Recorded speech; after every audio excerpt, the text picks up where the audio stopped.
জানিয়ে দেব হাতে থাকা সর্বশেষ আপডেট বাংলা সংবাদ। প্রথমেই সংবাদ শিরোনাম। বিকেল ৩টায় চালু হচ্ছে মোবাইল ইন্টারনেট। এরপর জানিয়ে দিব ৩ সমন্বয়কের টার্গেট ছিল সরকার পতন। এদিকে ফেসবুক টিকটক বন্ধই থাকছে। এরপর জানিয়ে দিব সব হত্যাকাণ্ডের দায় নিয়ে সরকারের পদত্যাগ দাবি ফখরুলের। আরো জানিয়ে দিব আন্দোলনে নিহত ছাত্র আসিফের কবর জিয়ারত করলেন আওয়ামী লীগের নেতারা।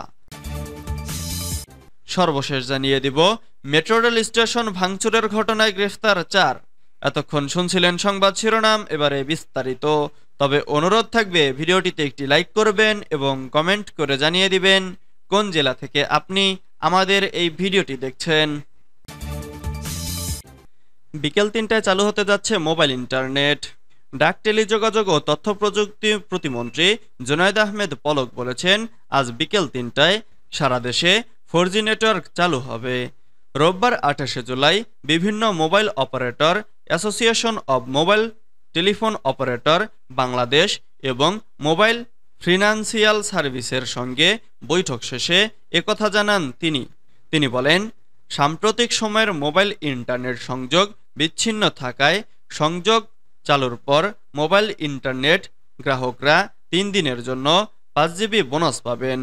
সব অপারেটরের গ্রাহকরাই এই সুবিধা পাবেন। পলক বলেন, বাংলাদেশ কখনোই ইন্টারনেট থেকে বিচ্ছিন্ন হয়নি। কেপিআইগুলোতে ইন্টারনেট ছিল না, আর কোনো অ্যাপ বন্ধ রাখার পক্ষে নেই। বিশ্বের মোড়লরাই এসব করে। পলক আরও বলেন, গতকাল ফেসবুক, টিকটক ও অন্যান্য সোশ্যাল মিডিয়াকে চিঠি পাঠানো হয়েছে। চিঠিতে তাদের জবাব দিতে ৩০ জুলাই পর্যন্ত সময় দেওয়া হয়েছে।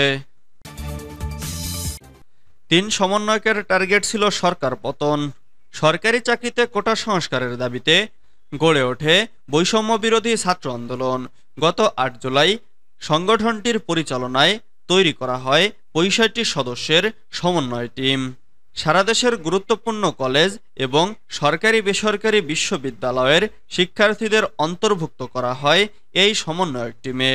তবে আন্দোলনের মূল চালিকা শক্তি থাকে ৩ জনের কাছে, যারা গণতান্ত্রিক ছাত্র শক্তি নামে একটি সংগঠনের শীর্ষ পদধারী।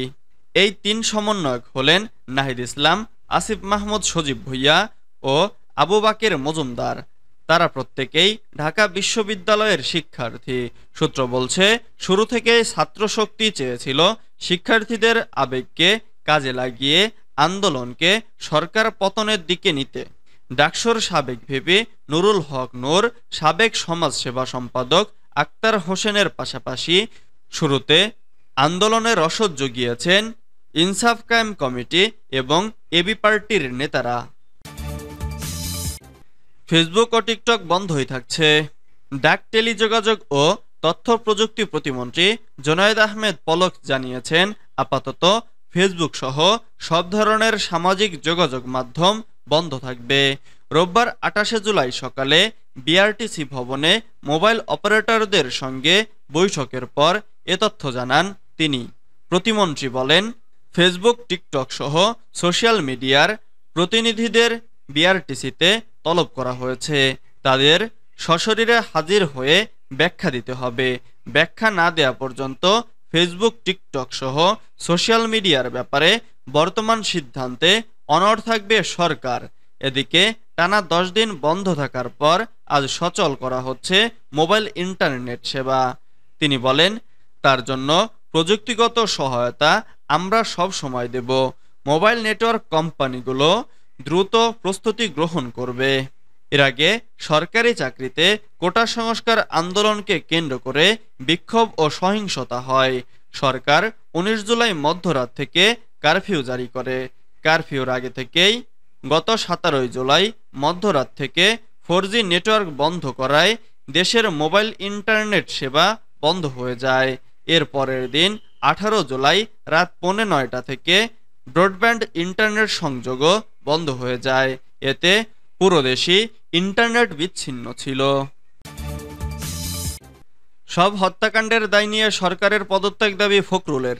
কোটা সংস্কার আন্দোলনকে কেন্দ্র করে সংগঠিত হত্যাকাণ্ডের দায় নিয়ে সরকারের পদত্যাগ করার দাবি জানিয়েছেন বিএনপির মহাসচিব মির্জা ফখরুল ইসলাম আলমগীর।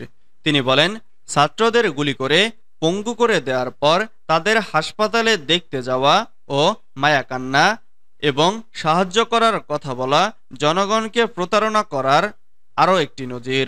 সব হত্যাকাণ্ডের দায় নিয়ে অবিলম্বে পদত্যাগ করে দেশ এবং দেশের মানুষকে অভিশাপ থেকে মুক্তি দিন। শনিবার ২৭ জুলাই গণমাধ্যমে পাঠানো এক বিবৃতিতে মির্জা ফখরুল এসব কথা বলেন।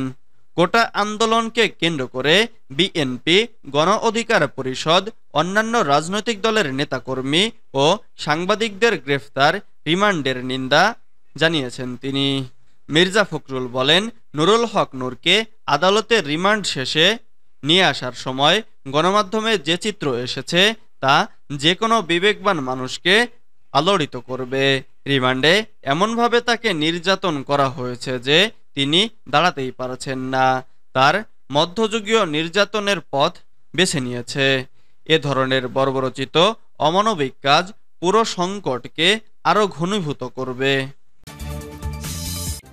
আন্দোলনের নিহত ছাত্র আসিফের কবর জিয়ারত করলেন আওয়ামী লীগের নেতারা। রাজধানীর উত্তরা এলাকায় কোটা আন্দোলনের সংঘর্ষে গুলিতে নিহত হন নর্দার্ন ইউনিভার্সিটির ইংরেজি বিভাগের অনার্স দ্বিতীয় বর্ষের ছাত্র আসিফ হাসান। নিহত আসিফ হাসানের কবর জিয়ারত ও পরিবারের সদস্যদের খোঁজ খবর নিয়েছেন সাতক্ষীরা জেলা আওয়ামী লীগের নেতৃবৃন্দ।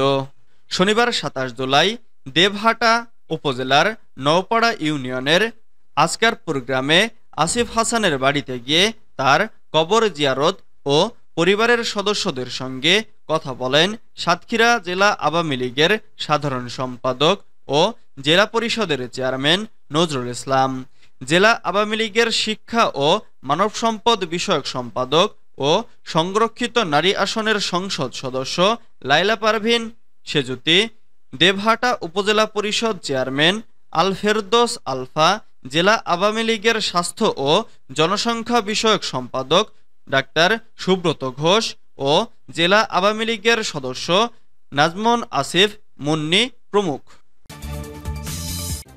মেট্রো রেল স্টেশন ভাঙচুরের ঘটনায় গ্রেফতার ৪। সরকারি চাকরিতে কোটা সংস্কার আন্দোলন চলাকালে রাজধানীর মিরপুর ১০ নম্বর ও কাজীপাড়া মেট্রো রেল স্টেশন ভাঙচুরের ঘটনায় ৪ জনকে গ্রেফতার করা হয়েছে। রোববার ২৮ জুলাই গোয়েন্দা পুলিশ এ তথ্য জানায়। ডিবি সূত্রে জানা গেছে, ভিডিও ফুটেজ দেখে মেট্রো রেল স্টেশন ভাঙচুরের ঘটনায় জড়িতদের মধ্যে ৪ জনকে গ্রেফতার করা হয়েছে। বিভিন্ন জায়গায় অভিযান চালিয়ে তাদের গ্রেফতার করা হয়। প্রসঙ্গত, গত ১৮ জুলাই সরকারি চাকরিতে কোটা সংস্কার আন্দোলনের সময় দুর্বৃত্তদের হামলায় মেট্রো রেলের কয়েকটি স্টেশন ক্ষতিগ্রস্ত হয়। এর ফলে বন্ধ হয়ে যায় মেট্রো রেল চলাচল। তবে কবে নাগাদ মেট্রো রেল আবার চালু হবে তা স্পষ্ট করেনি Dhaka mass transit company limited.